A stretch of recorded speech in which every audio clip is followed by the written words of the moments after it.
PS2 Laser and Hub Cleaning.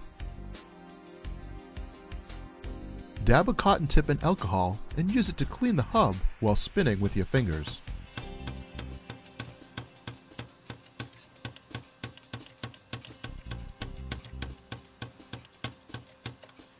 Then use your fingers to rub it dry.